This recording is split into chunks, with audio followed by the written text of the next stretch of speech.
Hi, my name is Dalia Mahir. I'm from Iraq. I have a master's degree in peacekeeping and conflict management. I work in different kind of jobs, some related to human rights, other on peace building, and currently I work on education exchange. First of all, I thought that focusing on human rights and peace building and going straight forward on those topics will solve the issue in my country. But then I realized that maybe there are other vehicles that can help, some other indirect, because being out of wars, out of conflict, sometimes people are just scared to be directly confronted or asked or work on the big issue and big topics. And so I thought maybe there is another way to tackle it, another indirect way, smarter way maybe.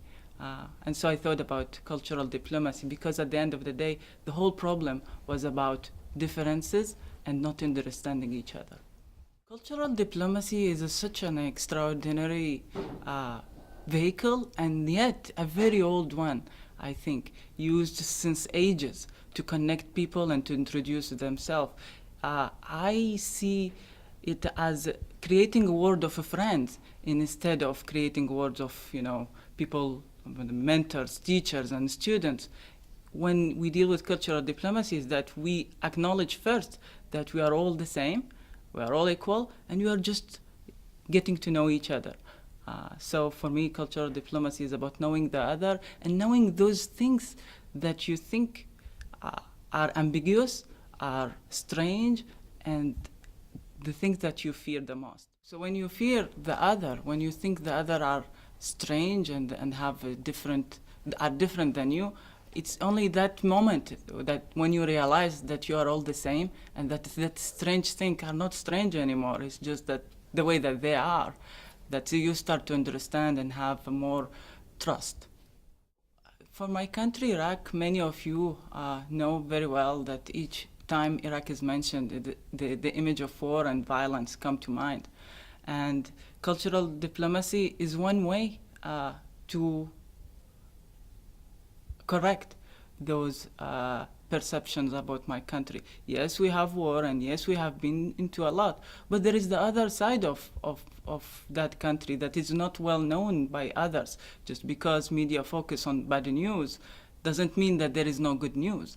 And I think it's my responsibility and the responsibility of each Iraqi to promote the image of my country, the real image. Beyond war and beyond conflict, there are people who are working together. There are young people who are coming together and doing some projects I can give an example of We Read. That was an example that young people come together and start to read and rebuild the culture of libraries that used to exist in the country. We have a very unique community gatherings.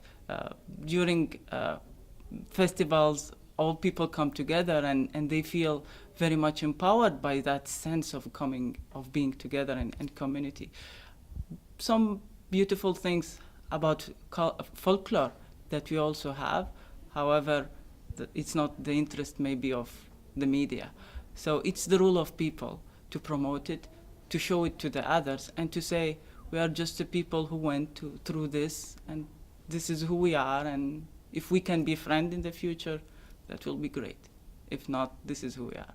Cultural diplomacy for me is simple as wearing glasses where you can see the other clearly and without any distraction.